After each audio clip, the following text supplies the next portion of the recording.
है और अब एक बार फिर मैं उस बात को दोहराना चाहता हूँ कि वास्तव में दिल्ली के राजस्व की स्थिति क्या है, दिल्ली में टोटल कितना राजस्व आता है और कर्मचारियों को मैंडेटरी रूप से तनख्वाह देने के बाद बचता क्या है।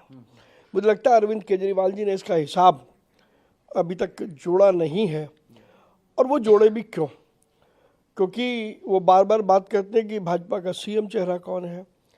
तो इससे एक बात तो साफ है कि विधानसभा चुनावों में भारतीय जनता पार्टी की सरकार बनने वाली है।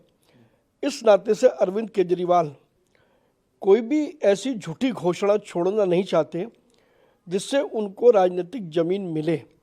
हम सब ने देखा है कि 10 साल में जो भी दिल्ली के साथ उन्होंने किया उससे उनकी राजनीतिक जमीन पूरी तरीके से खिसक चुकी है, और अब बौखलाए और बेचैन केजरीवाल क्या कुछ कह दें उनको भी समझ में नहीं आता।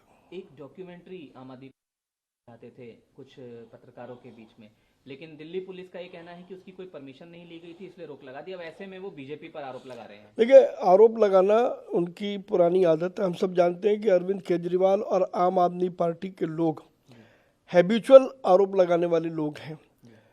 चुनाव चल रहा है, कोड ऑफ कंडक्ट बीच में है, तो ऐसे में कोई भी काम यदि होगा तो चुनावी प्रक्रिया उसमें काम करती है, और उसके अंतर्गत यदि कहीं पर रुका तो उनको तकलीफ है तो चुनाव आयोग को कहें, लेकिन वो कभी चुनाव आयोग को कहते कुछ नहीं। वो हमेशा उनकी एक ही आदत है कि अगर उनकी पार्टी में भी खराबी होगी तो वो भाजपा पर आरोप लगाते हैं। ये बिल्कुल झूठे और बेबुनियाद आरोप है, और अरविंद केजरीवाल को मेरी सलाह है वो इस तरीके के झूठे आरोप लगाना बंद करें।